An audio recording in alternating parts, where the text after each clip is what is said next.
Hej och varmt välkomna. Mitt namn är Daniela Mir och jag är projektledare på Film i Väst. Jag befinner mig just nu i vår mötesplats på Kungsgatan 7 i Göteborg, där vi vanligtvis har seminarier, filmvisningar och events. Och jag ska nu presentera dagens program som vi anordnar tillsammans med CinemAfrica filmfestival. Vi har bjudit in kunniga och erfarna personer som Melanie Hoyes, Inclusion Executive på BFI, och regissören, manusförfattaren och producenten Mel Jones som ligger bakom bland annat Dear White People, Juanita och LEIMERT Park. Och hon är också en av grundarna bakom Invisible Collective.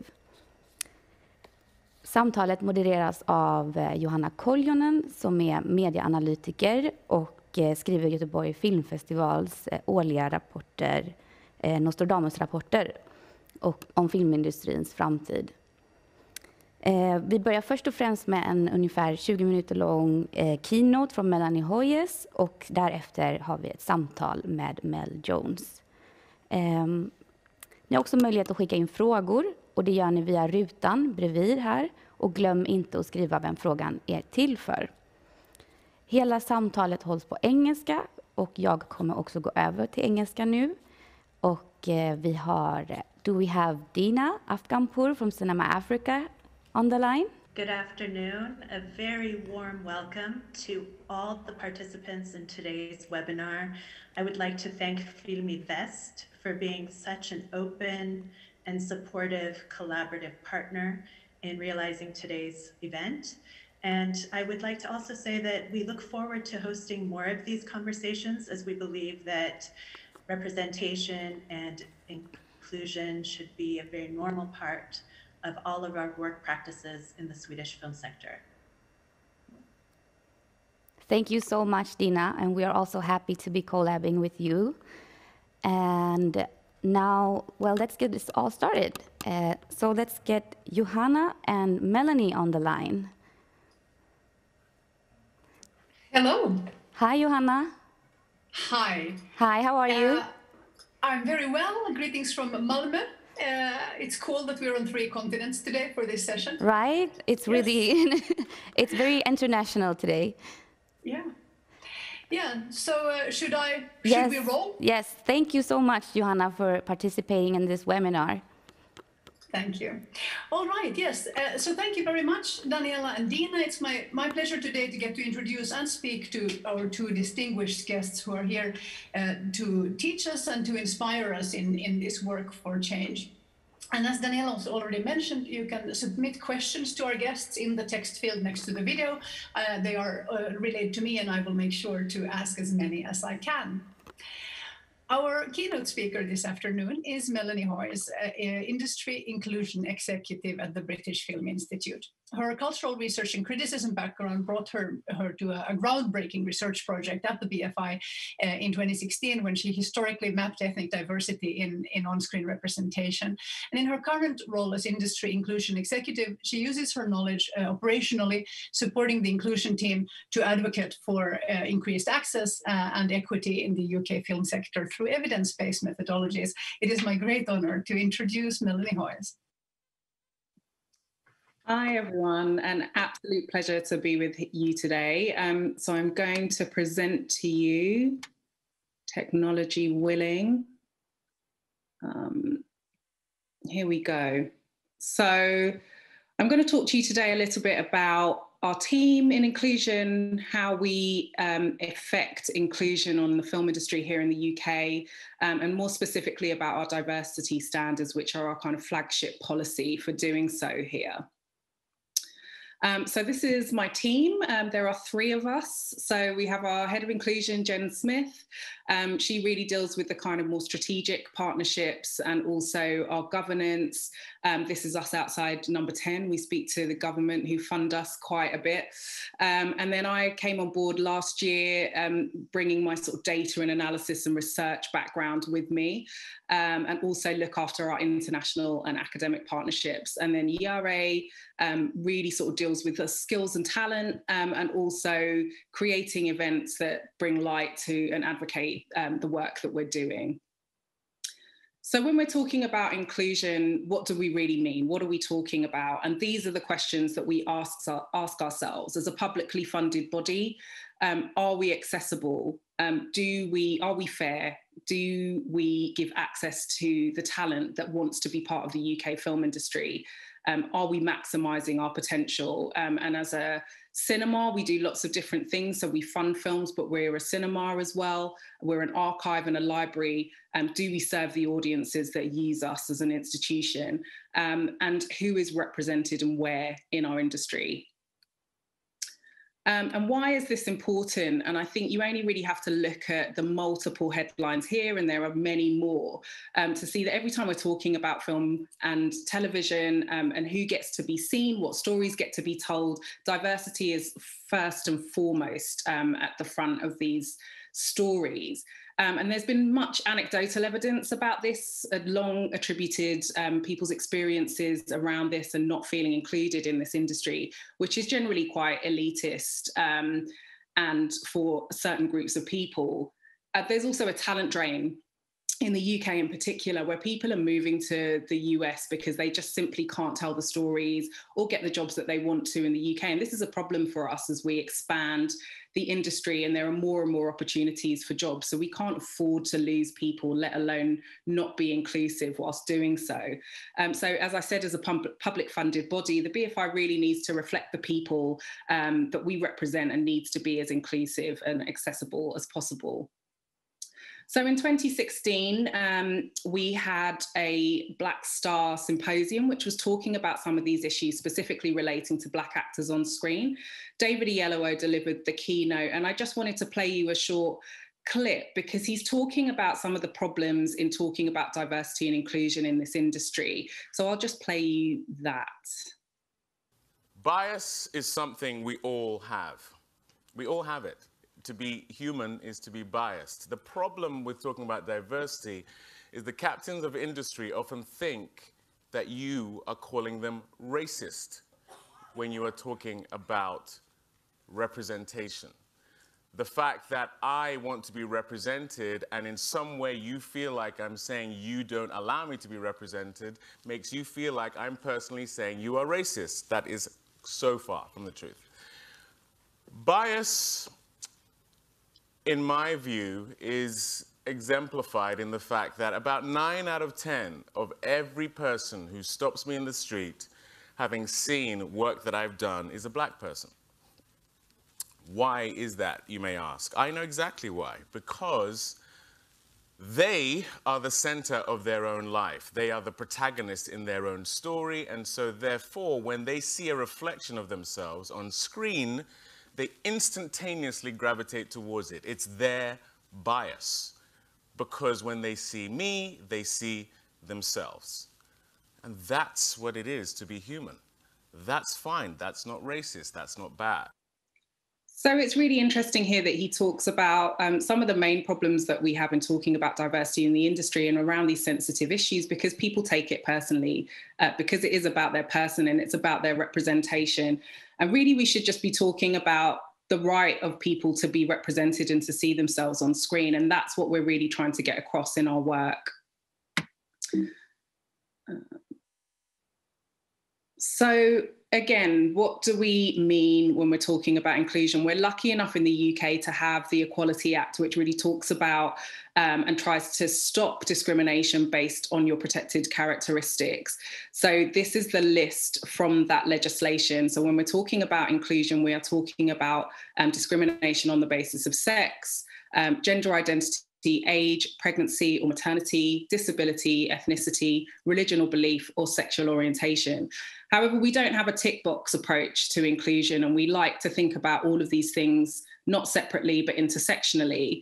And we're also really talking about the barriers, any barriers that might preclude you from entering this industry or being a part of it. So we also take into account things such as socioeconomic background, national and regional participation, because a lot of the industry and production happens in London and the Southeast here, and also your caring responsibilities. So for example, if you live in Scotland and you want to be an actor and you want to audition for a drama school in London, you would have to pay to get there, so quite a lot of money to get on the trains. The trains are expensive in the UK.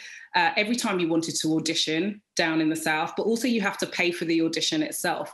So already there is a location problem in access and a socioeconomic problem in access if you can't afford to pay for those auditions, whether you get a place or not. So these are the sort of things we're talking about in terms of your barriers to access and what we're trying to open up so that we have as much access to as much talent as possible in the industry. So these are our guiding principles as a team. We believe that gatekeepers are hugely important in driving on-screen representation.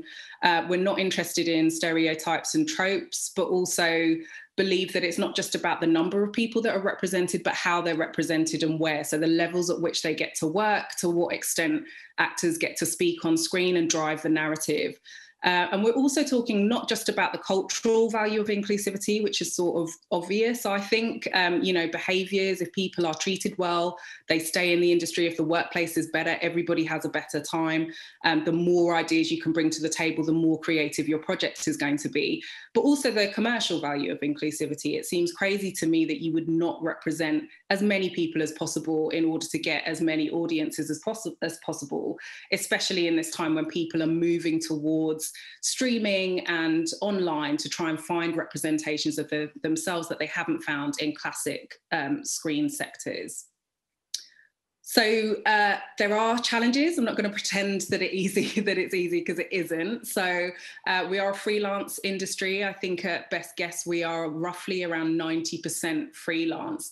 So there's very little governance. There's very little kind of standardization in terms of recruitment practice, in terms of the way people work. Everybody does things differently. This industry has kind of grown up on, sort of handshake contracts and coffee shop hires. So that's the problem. It's also difficult to monitor those people. We don't track, we're not a data-led industry. So it's really difficult to understand where people are, what we're dealing with in the first place in order to improve. And also in terms of trust, you're often working in a sector where based on your reputation and on the job that you've done before. So that can be really hard to change up the way that we work and kind of ask for the data that we need. There's also a knowledge deficit in terms of the legality of recruitment practices, but also in terms of the language of diversity. And like David Oyelowo was talking about, if you don't know how to talk about diversity or what to call things, it's really difficult to do anything about it or take any action. So we do a lot of work in trying to kind of standardize language and just be able to talk about it in the first place. And also as a government body and a charity, we have finite resources, as everybody does, especially in these times. Diversity and inclusion work really needs to be properly resourced and to sit across everything that you do, because it has an effect on everything that you do. So we have that as a problem. You saw our team was 3 people. There's a lot of work to be done by the 3 of us. So we kind of need people to come with us as well. So to drive real change, we're kind of not interested in schemes and, we want long-term change agents, long-term intervention. So our key work is around the diversity standards, which I'll talk a bit about afterwards.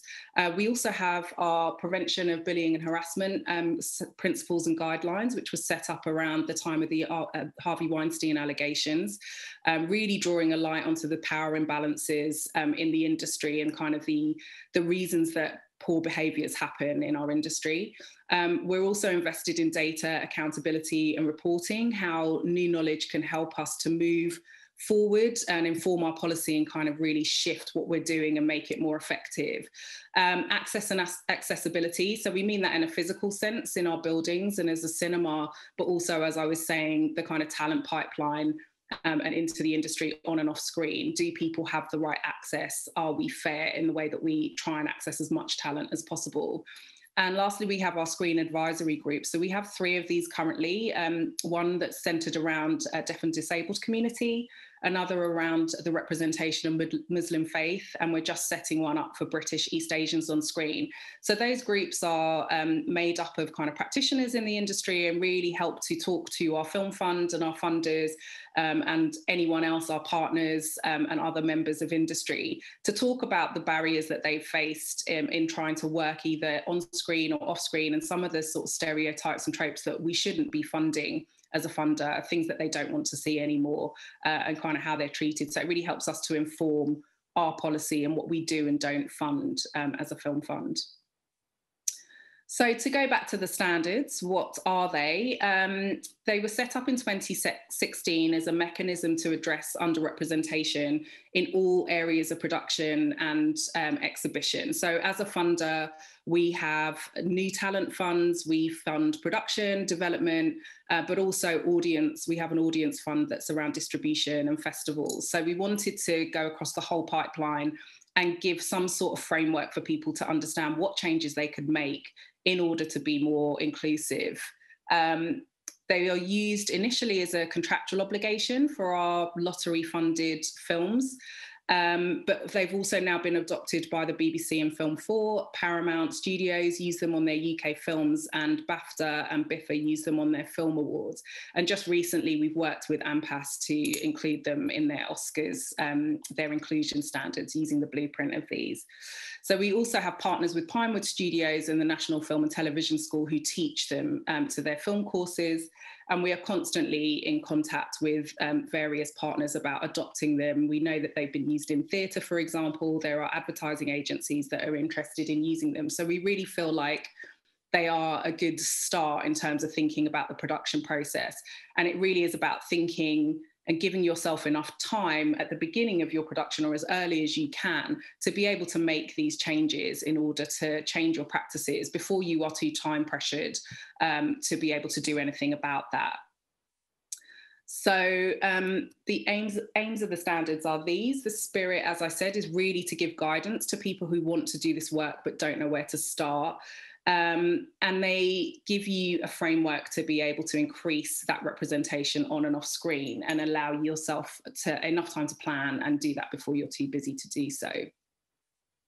So standard A, there are 4 standards. Standard A relates to on-screen representation, and is really not just about numbers, but about the type of representations on screen. So it's about challenging stereotypes and tropes. And there are 6 criteria within this standard, including things like lead character or other storylines and casting decisions. So you have to pass various criteria within each standard as well. Standard B is really about creative leadership and gatekeepers. Who gets to say what is made and how? This can include things like department heads and other key roles in your staff. Standard C is compulsory and is around access and opportunities, but also it's not just about training, but mentoring, and also thinking about retention in industry, because we know that there's a problem with keeping our underrepresented groups in the industry because of the way that they're treated, or they don't get the opportunity for promotion. So it's also about giving opportunities to people to move up within their departments. And standard D was really set up for our audience fund, but some of our productions do use it as well, because it's thinking about what your audience is going to look like, how you are going to change up your marketing strategy, perhaps to achieve a more diverse audience as possible, and also thinking in terms of distribution and your accessibility sort of physically in buildings as well. So as I said, you have to meet 2 out of the 4 categories, and standard C is compulsory for all of those projects in order to attain funding or eligibility for the awards that use them. So in January of this year, we reported our first cut of data from the diversity standards. So to be able to sort of move them along and not throw them on the bonfire of good intention like other schemes, we want to understand how people are using them, what the problems are, how we might be able to move them forward and make them more effective. So as you can see, the majority of people applying to the standards utilised A, which I don't think is surprising. It's often seen as the sort of easy route to increasing diversity and inclusion on screen. And then secondly was the training opportunities, and interestingly, B is a tricky one for people. I think we've heard anecdotally that people are struggling to find people at the right level for B. So that's something that we want to address, and we're currently in a process of review to think about this. Audience development is quite low, but as I said, that's mostly used on our audience fund. So often productions haven't thought that far ahead, so that's why that one's quite low. So we found that generally there was a good commitment to diversity and inclusion using the standards. Interestingly, we made real strides with gender. So there was a lot of women funded throughout all of the standards, but less movement in other areas. And I think that was interesting to us, kind of the easy routes that people find to finding diversity in their crew or on screen. So again, that's something that we want to address in the review. But generally, we found that there was a good commitment, especially on screen. So I just wanted to give you a couple of case studies. So Rocks is out this year. It's an amazing film, so do go and see it. This is one of the films that we partially funded. And it's about a young group of teenagers in London and their daily lives, and Rocks in particular is struggling to kind of balance her life, there she is, with looking after her young brother and a frequently absent mother. So the film met at standards A, B, and C. So they really wanted to kind of change up the way that they cast the film. These are all kids that have never acted before. So they did workshops, went into local schools, and they also gave huge amounts of training opportunities to teenagers in schools to work behind the camera and gave them internships. And in terms of B, they had a hugely diverse set of heads of department, mostly women and mostly from underrepresented groups. So 75% of the crew was female on this film. And the producer, Faye Ward, said about using the standards that we needed to find new ways to recruit. So we had to be proactive and reach people who don't feel a job in film is something for them. So that is one of the ways in which the standards can help you thinking about doing different things to increase the diversity and the voices on your film. And secondly, we have Monsoon, which is also out currently and is also amazing. So this stars Henry Golding as a young British Vietnamese man who returns to his birth country for the first time in over 30 years to put his parents' ashes to rest. So again, Monsoon met standards A, B, and C. It met A through its exploration of national identity and immigration, and B is at least 7 of the key senior roles identified as being from underrepresented groups. And it's interesting because the film was filmed the majority in Vietnam. So actually it shows how you can use a kind of international location, you know, that counts as diversity from our point of view, giving opportunities to different groups, even if you're global. So they're not just able to be used in a UK context, but globally as well. So the producer, Tracy O'Riordan, said about the standards that diversity can undoubtedly be challenging at times as our industry isn't diverse enough, and it's clear that there's a problem here. So having the standards as guidelines helps focus minds and bring this very important issue front and centre. So what next? As I said, we're in the process of a review. We're trying to make our application a bit easier, and as in the process, and do more data reporting and kind of allow for more granular reporting on the standards so that we can see how they're being used in a more intersectional way. We're also committed to annual data reporting on the standards. We also report on the data on who we fund and who we employ. So we have targets for who we fund and employ, and we publish that data online year on year, cut by diversity characteristics. And we also publish our gender pay gap, which is legal which is a legal requirement in the UK, but we've voluntarily published our disability and ethnicity pay gaps as well. And we do that year on year to show whether we're progressing or not. We are interested in investing in more interventions to help to get the industry to meet the standards. So we have something called Step Up, which we've been trialling on our films, which is essentially paying for people to get a leg up in the industry or promotion. So we pay for that opportunity for them to work at a higher level on one film so they have that under their belt. And we're also working with our existing partners to shift up the standards for their use. So with BAFTA, we work very closely with BAFTA and Film 4 and BBC Films and BIFA.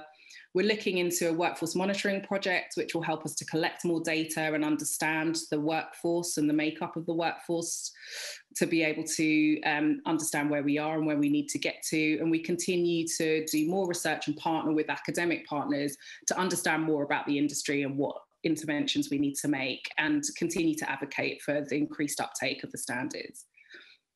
So I just wanted to leave you with this adorable viral video that I think really helps to show you what it means to be seen, what it means to be represented. So these guys have just found out that they're going to, in a school in America, found out that they are going to go and see Black Panther, and this is their reaction. And I just think it shows you what representation means and what it is to be seen. Thank you.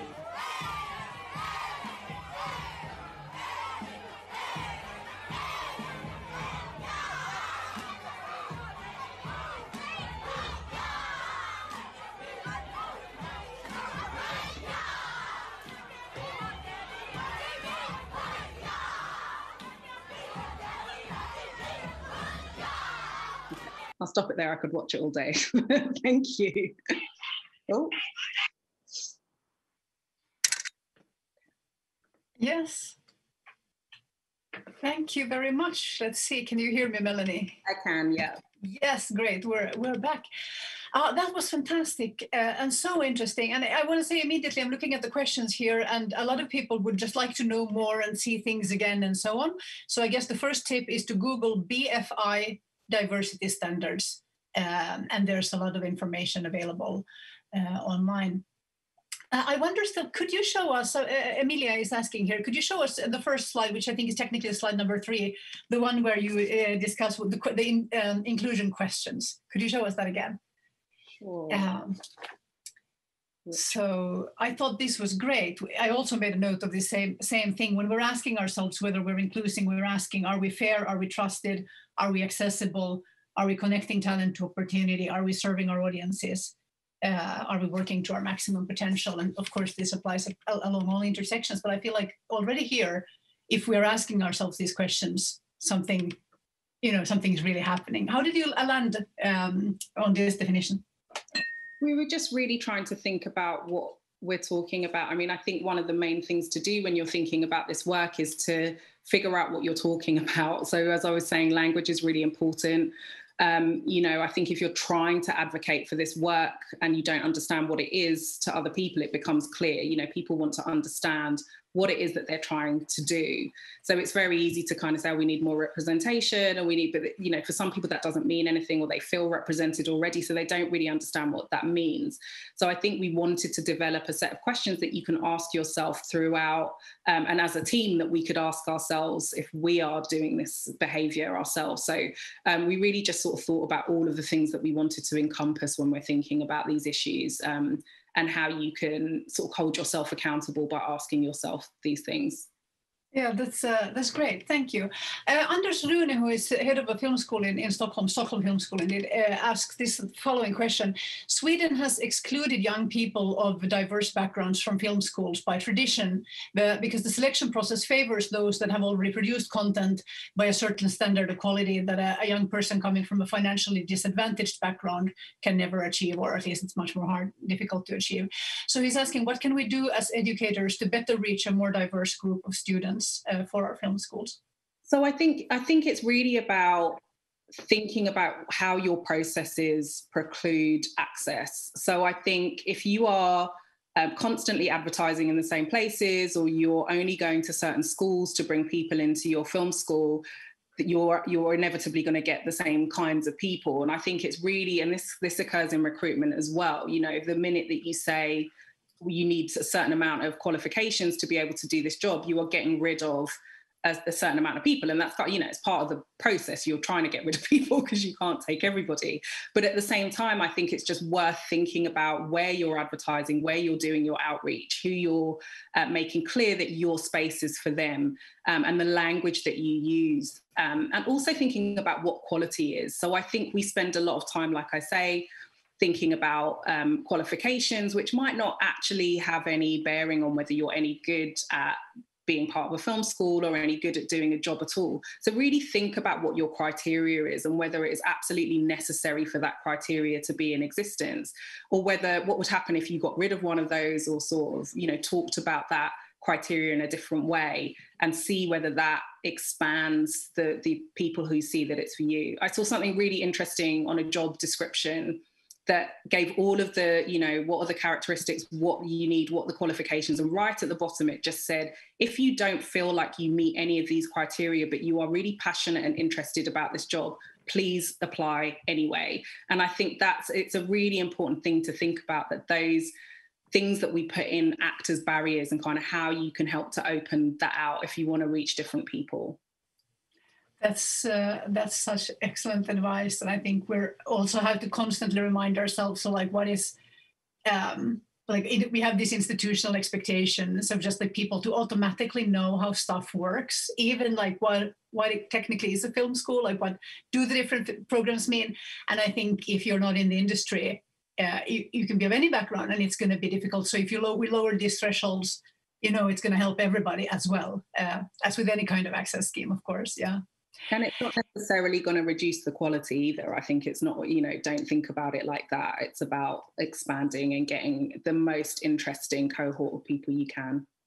Yeah, and I have to say, certainly that's what we've seen in country after country when public funds have been able to reach better, that the quality, artistic quality also just consistently goes up. Thank you so much for this presentation and for this advice, Melanie. I feel we could talk for an hour about this, but I'm going to say thank you to you at this point and introduce our next speaker. And we're going to catch on to this incredibly important point that Melanie was making about the cultural and commercial value of this work as well. Our next speaker is Mel Jones, writer, independent director, content producer, storyteller. She's worked closely with legendary indie producer Stephanie Allen, including as a producer on the Netflix original Juanita and Dear White People. Mel recently co-created and directed LEIMERT PARK, an indie episodic that was selected for Sundance. Congratulations. And she's the founder of the Invisible Collective, which we will also talk about a little today. Good morning, Los Angeles, and a warm welcome to you, Mel Jones. Good morning. Good morning. Thank you for having me. I'm really excited to have this conversation with you all. Thank you so much for taking the time. So I just wanted to start with a small personal note. So almost everyone in the film industry has some kind of like childhood or youth transformative moment or light bulb moment when they figure out they need to be in film. Do you remember what yours was? Yeah.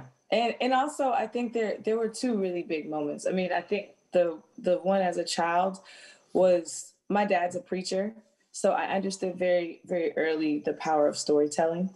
You know, going to church every Sunday and seeing how that impacted people's lives, the way that they looked at the stories in the Bible and then kind of transformed those stories and looked at them and how they affected their lives, and then went about their lives in different ways due to those stories. I knew that, like, I didn't want to be a preacher. That wasn't in the cards for me.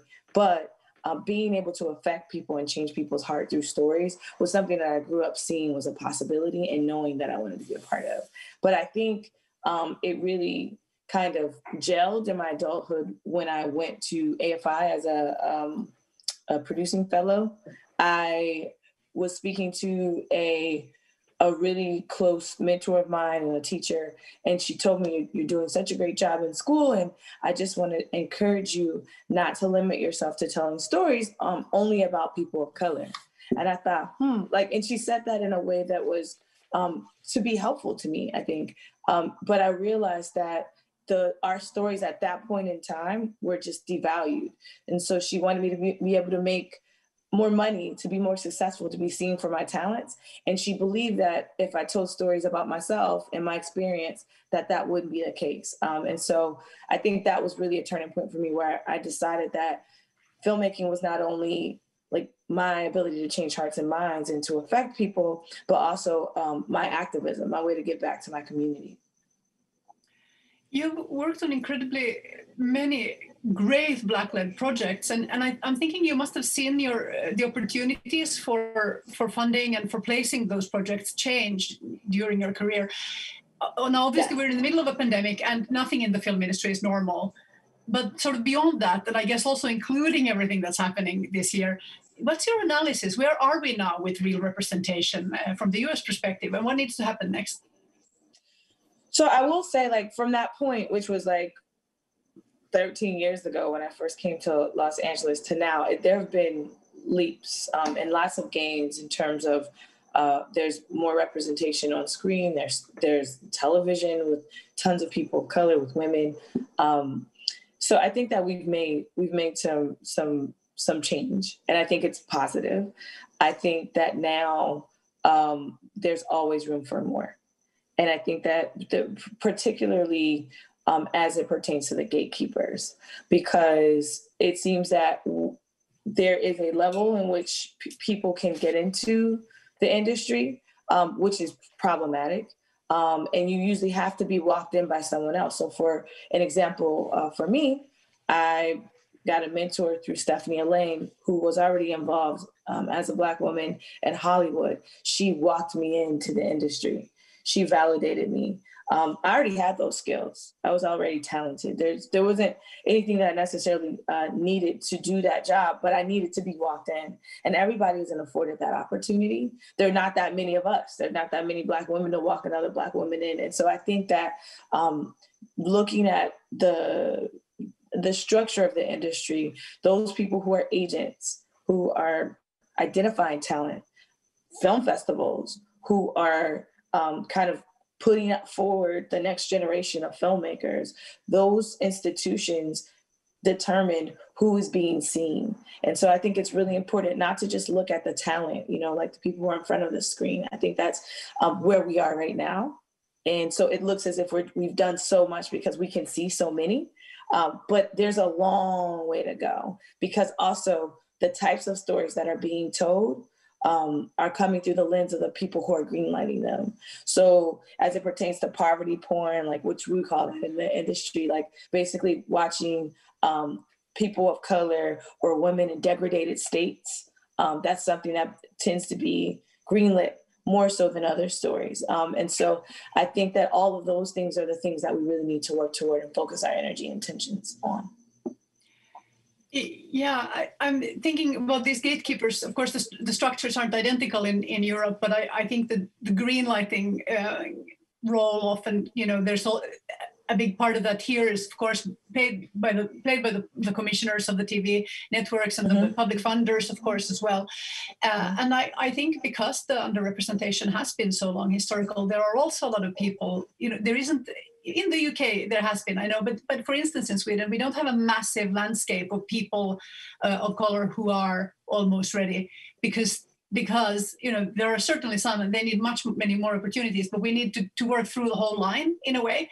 And I wonder, do you feel like no matter, because I guess if you're in the industry, on any level, you are a gatekeeper, you're gatekeeping something. Yeah. So do we could tell everybody to say no, but is there an opportunity that you can actually extend to somebody, that you might not consider because of internalized bias or, whichever reason? Is there an opportunity? Which door can I open? Yeah. I honestly believe that this is going to seem totally outside of the scope of the industry, but I honestly believe that you have to change your life. You have to change your daily practices in order for this to make its way into anything else that you're doing. So that means that if you have a child, maybe you pick a book that has a person of color and read that book to them. Okay, because then once you read that book, maybe you think, oh, that would be a cool cartoon. And then maybe because you make cartoons, you make that cartoon. It's like you have to change your life. It's not something that you're just doing for work. It is a lifestyle change, because these things are pervasive throughout not only the film industry, but throughout every industry, throughout our lives. And so I think that that's the difference. I think we look at it in this segmented way. Oh, how can we change the industry? No, it's how can I change myself? How can I change how I look at the world? And I think that those little moments, those little things, maybe you invite a person of color to your dinner table, maybe you do that first. And those stories that you actually create, those experiences, that's what we make. That's the stories that we tell. We tell stories based on our experience. So if we don't have an experience of those people, then we won't have an experience to talk about or to share. And so I think that's really where it starts. I think everybody wants to make kind of these big structural changes, but it's not, you won't even be able to see the change that needs to be made unless you're making changes within yourself. Yeah, that's so great. That's so awesome. You're also co-founder of Invisible Collective, which is a communication agency. Why Invisible? Well, it's because we call ourselves invisible. It's really a play on the Baldwin Invisible Man, but we are here, obviously, but we're overlooked by the industry. And so we are invisible, but then we contribute to culture in ways that, you know, are like almost ubiquitous, you know? And so I think that we call ourselves that to bring attention to the fact that there are segments of people who are buying, you know, as a we work in marketing. So we're buying your goods that you're not speaking to. You know, there's millions of dollars left on the floor, but also you're not communicating correctly to these people because you can't see them. And so, yeah, so that's kind of why we came up with our name, Invisible. And the mission statement that you have says, we're not here to fill a quota or check a box or help anyone do the same. We're here to change the game. Can you elaborate a little bit on changing the game? Yes, changing the game. I mean, I think there has been, and I think in the last 10 or so years, this push toward diversity, you know, and then, you know, diversity changed to the word inclusion, and there's all these phrases, and there's all these people who have these new jobs who do all these things. But I think it's a lot of rhetoric and talk, because the action has to happen. And Melanie, like the work that you guys are doing in terms of actually having physical data. You know, there's a lot of people who work and I don't know what they're actually doing, and there's no kind of metric for how any progress has been made. It's just, well, we've spent some money in this area, and so that means it must be working. And so I think that's, what was the question again? Changing the game, yeah. Yeah, so I think that's what changing the game is about. It's about really having measured results. Really looking at what is it that we want, and are we actually achieving it? So again, do we know what we want? What does that mean? You know, is it just a badge or a pat on the back, or, you know, to feel good in social circles? Or is it really to make the products, make the content reflective of the world that we live in? And how do we do that? And so that's experimentation. Like, we're going to have to work through things. Things aren't going to work. We're going to have to change processes, tweak here and there. And so changing the game means that we're putting forth that effort to really figure out what it is we want and how to get there. Can you suggest some concrete steps, both either when working in this commercial sphere, for instance, as an advertising or communications consulting with a brand, or, you know, in film production, where in some ways you're doing that for your own projects or consistently, you know, in getting them made? Just to increase representation and inclusion, what are some practical steps? Yeah. So practically, I mean, it's very interesting to me because obviously I'm coming from the other side of the aisle in terms of, I don't have a problem finding people of color to be on my sets. So for me, it's like, what's the problem? I don't understand. But again, it's about your community, right? It's about who are you working with? Who are you speaking with? Because when I get a project, especially a commercial, I got like a day to turn that around. I have a day to crew up. I don't have a lot of time. And so what happens is you call your friends, you call the people you worked with the last time. You have to. You don't have the time to start building new relationships. You know, there's millions of dollars, you know, at stake here. So you don't have time to take a risk, right? Everyone's risk averse to a certain degree. And to work with a person of color or a woman is a risk to some people, not because they are people of color or because they're women, but because they've never worked with them before. And I think so building those relationships outside of the time of need is so important, so that then you have someone to call when the time comes, as opposed to trying to do that the other way around. So I think that's really the first thing. Put yourself in those communities, you know, go look for a composer when you don't need a composer, you know, who is a woman, who is a person of color, who is physically disabled. Go do that now, you know, like, instead of going to hang out and get coffee with the same friends that you always do. And I think that's really kind of the first step. And then the next step is, so that's the first step. You have to change your community. Your community has to reflect the world that we live in order for your work to. But then the second step is you have to look at what the actual skills are needed for the job. So it's not being a production coordinator before, because I promise you that I've hired a production coordinator who had production coordinator experience, and I fired a production coordinator who's had production coordinator experience. It's not having the experience before that does it. And I just like to point out to everyone that somebody got that job. There's a lot of people who got a job for the first time who never did it before. It just happens not to be women and people of color. So it's this weird kind of chicken and egg thing that people try to say is the issue, but it's not. It's not a chicken and egg. There are multiple people who are in the industry who never had a job before, who were afforded that opportunity because they look like the person who's hiring them. Mm-hmm. And so I think that's something that you have to keep in mind. It's not, well, I need somebody with experience. No, you don't. If you really think about it, how did you get your job? You know, so that's the reality. And I guess then that means, like, if you're a producer, for instance, you have to think about, like, there's a risk economy in everything mm-hmm. you do. And mm-hmm. if you have to turn a thing around in one day, you're going to work with people you've worked with before. So then, as you say, to be proactive and say, can I, what level of person that I haven't worked with before, of any background, would I be comfortable hiring, for this project? And also, if I'm doing a passion project of some kind, for my development or for my joy, where I have more a higher say, autonomy, for instance, in the outcome, and that's the time. Yes, autonomy is the word I was looking for. Then that's the project where I need to build those relationships so that I can leverage them again, later on. And this is not charity. This is, because this is profitable. Like being more relevant and being more, connected to the audience, always pays. Yeah, because that's the thing. I would challenge people to not just say, well, I'm going to do this on my passion project. Like, I think that that's a cop-out, and it really does affect the work. Like, I would challenge people to say, I know that if I hire someone who doesn't look like me, I bring a perspective that will be beneficial to what I'm doing. Like, and I think that's how we need to look at it. Not because the risk is that you alienate a whole group, a whole audience. That's your risk. And I think that's something that was really hard for people to kind of like take into their bodies and ground through, is that you are actually leaving a segment of your dollars, of your profit margins. Because audience are getting smarter, and Gen Zers don't care about race as much.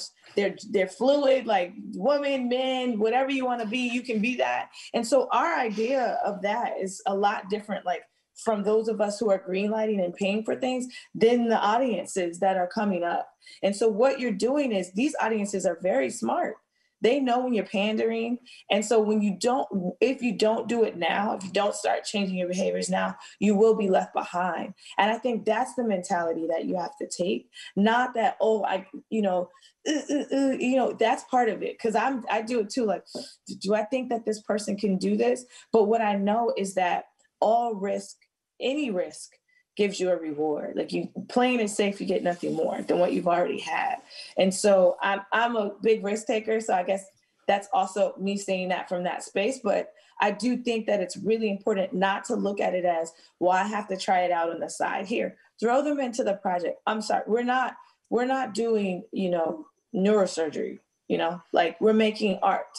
And so I think that we have to keep that in mind when we're thinking about what we're doing. No one's going to die in the process of making our movie. And if you hire someone who doesn't, fit what you need, you fire them and hire someone else. That's just part of the process of making a movie. So I think just like getting out of this like feeling of like fear, or that you're taking such a great risk, because what you're actually doing is you're creating more opportunity for abundance, in your experience of the project.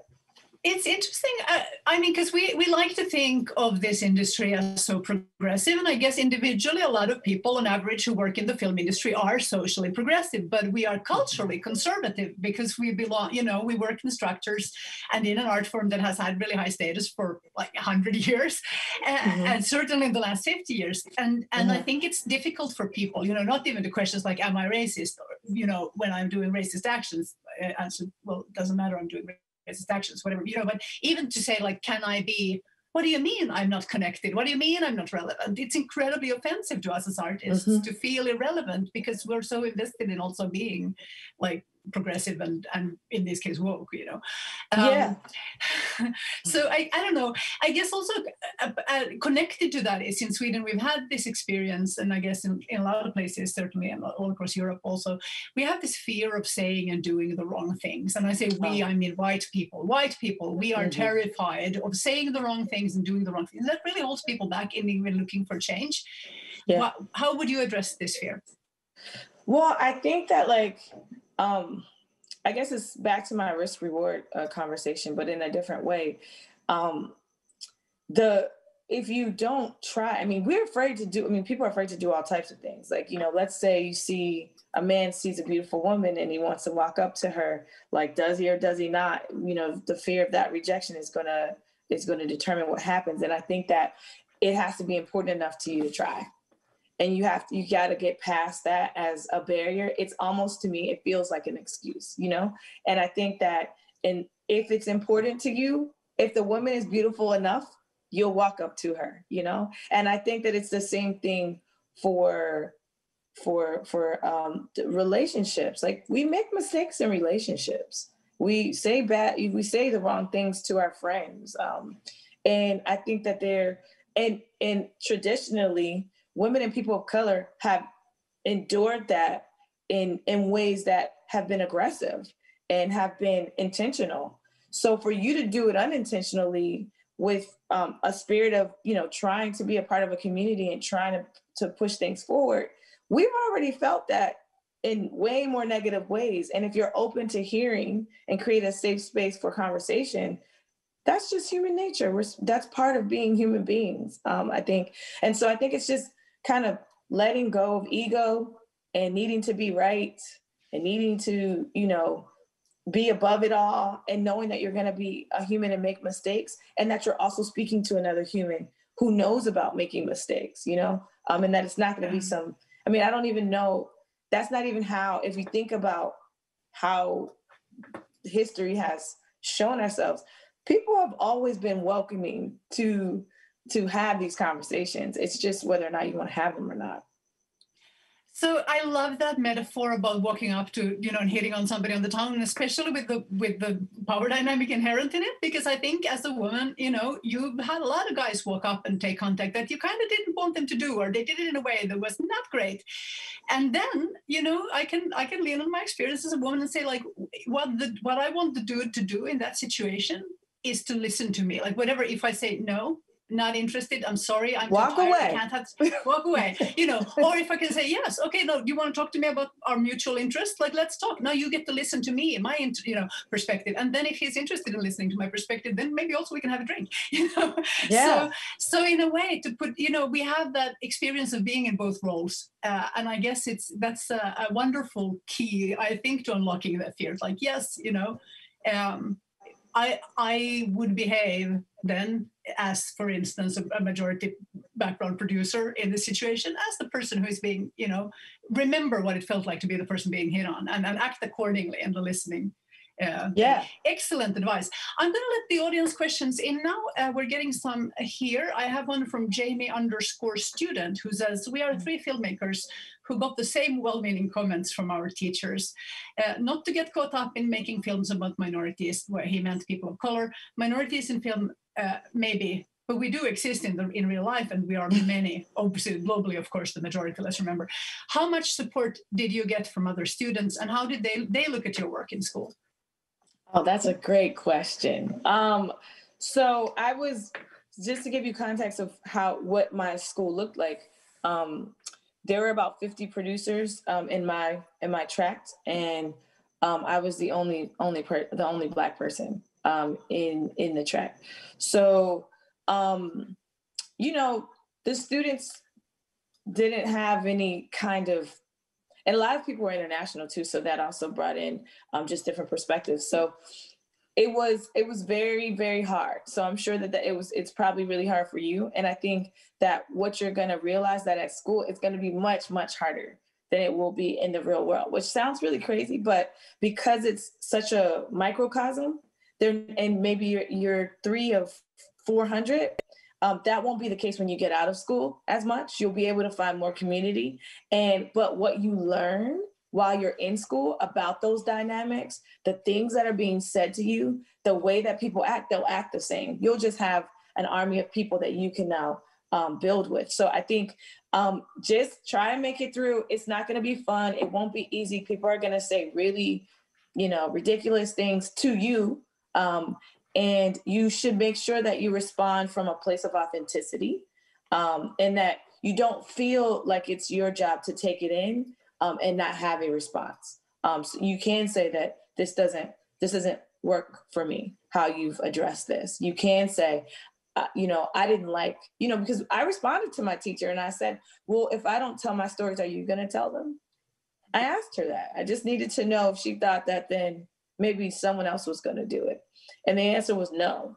So that advice doesn't help me, because when, again, part of our company Invisible, when you're not seen in your art, you're invisible.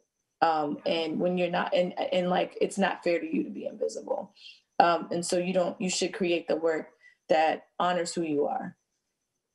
I feel I saw an interview recently. I think it was Amasante who said that she's making a movie with like some kind of heist movie with white guys or something like that, and she was getting a lot of question about why would you choose to do this movie? And then it's kind of the flip that that's her choice. Of course, like then it's also, if you want to make those films, go right ahead. And then of course, Black women should absolutely direct those films. Like but then the question is, would the white guys make the other films? And also at this moment in history, would that be appropriate?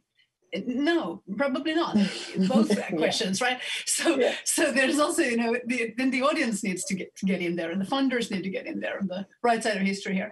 I have a really difficult question here from an anonymous, it's anonymously submitted, which I think speaks to the pain here. The question is, how can we in Sweden measure results when we can't even speak about race? And I think this question has two levels. I'll just unpack it a little bit. One is, even talking about these issues is still very difficult because this is such a majority white country.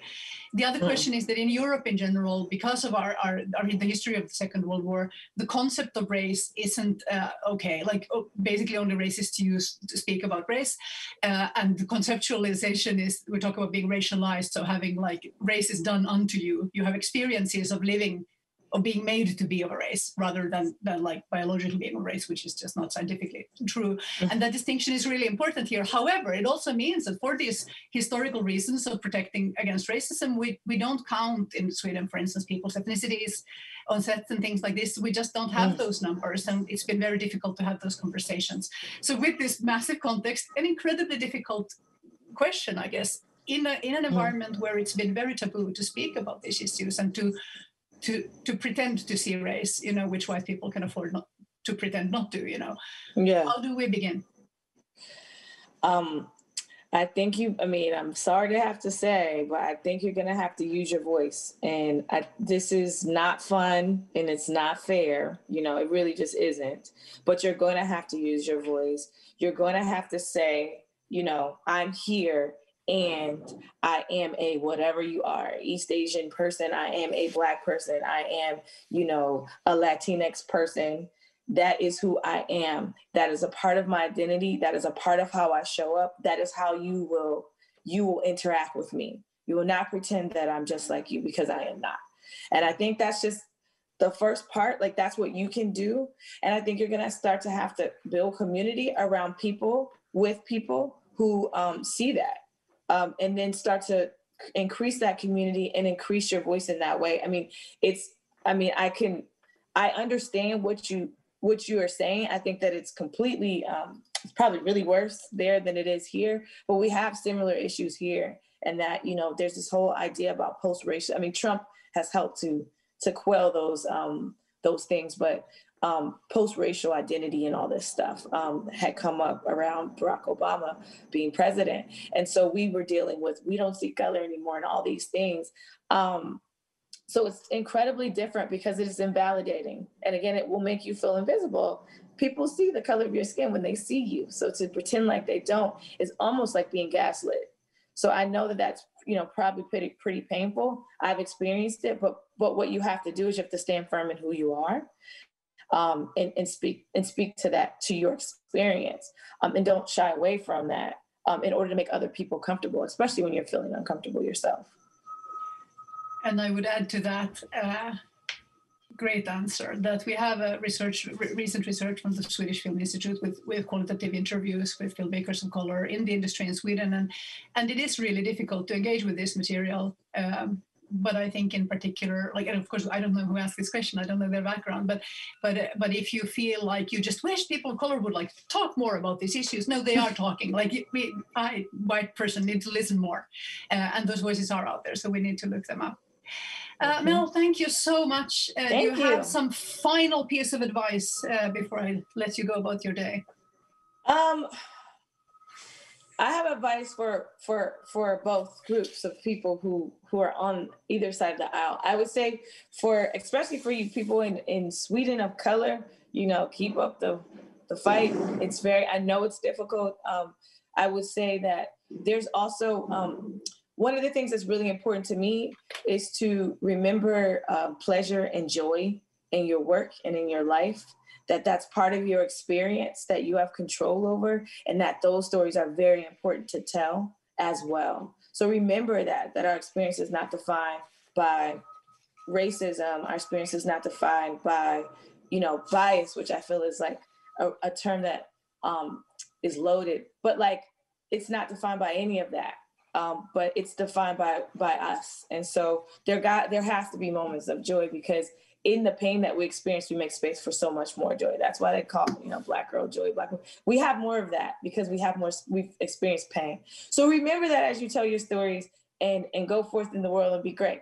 And then to those of you who would like to be more helpful in inclusion and equity, open up your doors to your homes to people who do not look like you, people who have religions who don't look like you, to somebody who might need a wheelchair, someone who can't hear.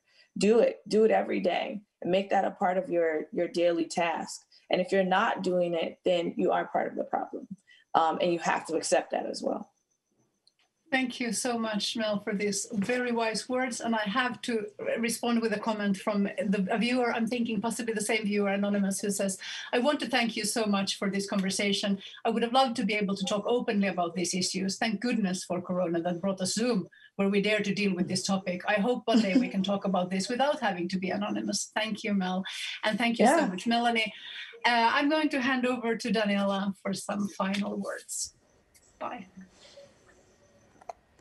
Thank you so much, Johanna, Mel, and Melanie, for sharing your knowledge and experiences. This is truly insightful, and I really hope that we can still have this conversation ongoing and put it into practice. And I would also like to thank CinemAfrica for this collaboration, and make sure to watch their films. Their festival is still up and running. And you will also be able to see this webinar afterwards at our website, filmivest.se. So thank you for watching and have a great evening.